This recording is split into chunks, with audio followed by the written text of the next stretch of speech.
Being landlocked is most often a disadvantage because it blocks access to resources and trade. You really need to know how to play your hand when you're landlocked because no one wants that. Here are some tips if you're landlocked. Tip 1.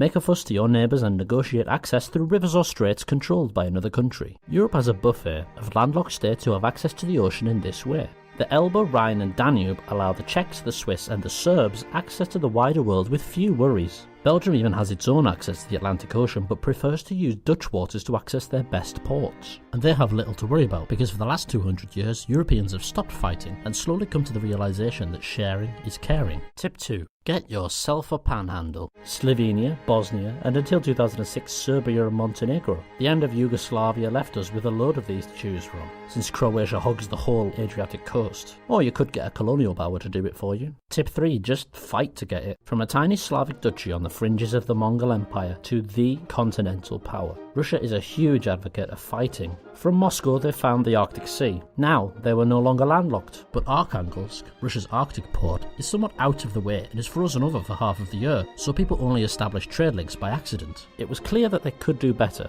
so they started fighting, and advanced until they hit water, and then when they did they just turned around again until they hit a different water. Arctic, Volga, Caspian, Baltic, Black. After Peter the Great imported the blueprints for a modern navy from Western Europe, Russia defeated various Khazars and Khanate, then Sweden and the Ottoman Empire, both on river and ocean, to secure those better ports in warmer and more convenient locations. The most precious of which is the Black Sea. Or tip 0, you could just settle. There's one country that's so landlocked it's virtually in a world of its own. One of only 2 doubly landlocked countries in this world, Uzbekistan is more than your average stam. There is no route to the 7 seas for Uzbekistan. 400 years ago Peter the Great reckoned there was a river into Central Asia so he could conquer the region, but he was wrong. In this region, all rivers lead to the desert. Uzbekistan is never going to be a world leader. Neither is it even a very rich country, but it's very secure in its mediocrity. To be a global power, you need a global navy. This is the best way to stay mobile and maintain the ability to rock up at anyone's doorstep at the mildest of inconveniences. Few countries have this opportunity, never mind the ability.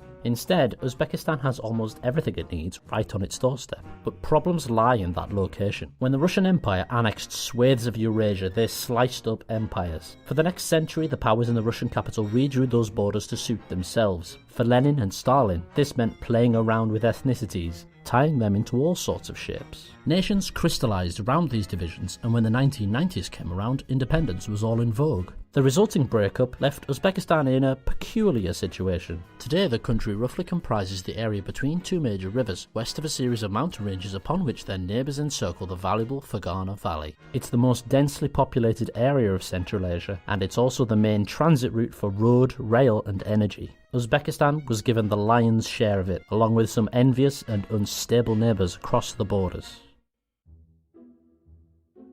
Many countries throughout history have used borderlands as a way of buffering themselves against hostile neighbours. Lords who took charge of these lands and successfully defended them got special titles, like Marquis and Margrave, named after the borderlands, named marches. The same happened in Russia, where the titles were the less romantic Governor General and the borderlands were cries. And still to this day, there is one cry that Russia is keeping a keen interest in: Ukraine. Ukraine is similar to Poland, in that they're both naturally attractive to invading forces. But unlike Poland, there isn't a German Empire at the other end of Ukraine, there's only glorious mountains and glorious sea. The only other redeeming feature of Ukraine's location is that one peninsula with warm water ports, ocean access, wealthy energy deposits and, unfortunately for Ukraine, a few million Russians, which were the perfect crowbar for the person with the access to the justify war button. The ingredients were already there, Russia just put them all together.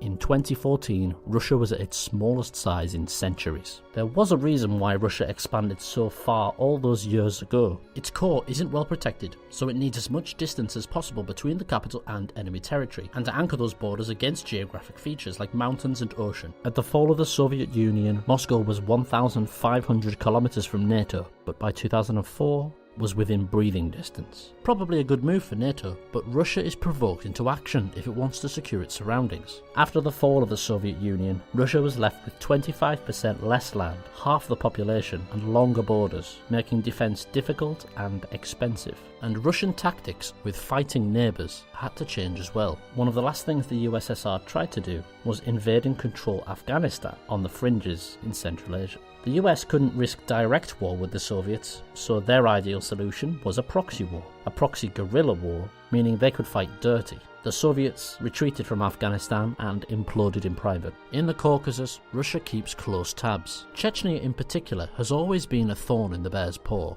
So Russia is well trained in fighting eternal wars on the fringes of its empire on both sides of the border. Aiding and fighting separatist struggles are its speciality. All of this is how Russia keeps control of its borderlands. The meddling of Soviet leaders in the borders of Uzbekistan mightn't be as blatant as the straight lines of Africa and the Middle East, but it still leads to problems. The aim, after all, was to prevent effective opposition to Moscow's supremacy. But Russia's knots in the Fergana Valley have given Uzbekistan access to those very same tools that Russia uses against its neighbours. The parts of Tajikistan and Kyrgyzstan that reach the valley are cut off by mountains from their core and capital, and they're full of Uzbeks. Kyrgyzstan has been through 2 revolutions in a decade, stoked partly by ethnic tensions. This is where Tashkent finds influence. I wonder where Uzbekistan learned that technique. Against its neighbours, Uzbekistan also maintains some of the longest border walls in the world. That minimises the number of border crossings to maintain and control, since just like Russia it has smaller territory and longer borders, and fragile neighbours does tend to lead to spillover. With Afghanistan it has one single border crossing, the ironically named Afghanistan-Uzbekistan Friendship Bridge, the least friendly looking bridge in the world, which was formerly the route into Afghanistan for Soviet forces, built for that purpose. The neighbours' retaliation against Uzbekistan could be to challenge its reliance on the 2 rivers which originate in their mountains, but sadly for them, Uzbekistan has much more leverage. An eligible military population bigger than the entire populations of its neighbours, and control of transport, food and energy of both countries. These neighbours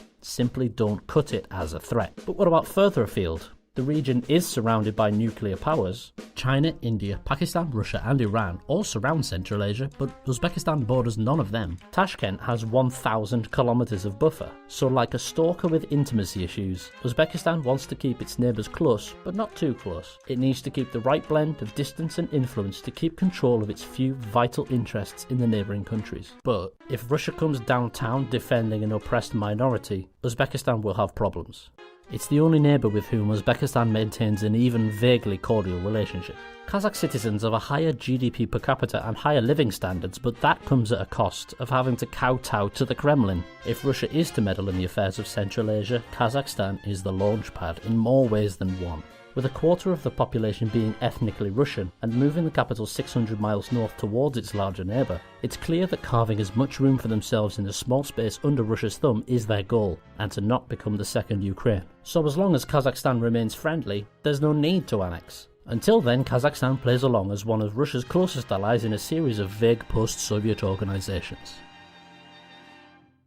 Russia looks at climate change in a slightly more favourable way than most other places in the world. It'll open up new trade routes, and it'll make a lot more land in the north arable and inhabitable. No longer would Russia simply be discovered by accident. But for Uzbekistan, mismanagement has already led to the evaporation of the Aral Sea, meaning those rivers drain into the land before reaching a body of water. The Karakum Desert advances and the rivers retreat every year. Compound that with the melting of the glaciers that are the source of these rivers, and you have a serious ticking clock. When there's not enough water to go around, any lens you use to view it, it's not good. And when there's a security problem coming from the south, whether it's terrorism or the drug trade or even something smaller threatening them, Russia will go south. Who knows what will happen in that instance? Uzbekistan has to try hard to keep that lid down. Until then, their strong and often batshit leaderships will attempt to survive in tumultuous neighbourhoods, playing the same KGB games they learned together to hold on to power and do what they have to do to stay there.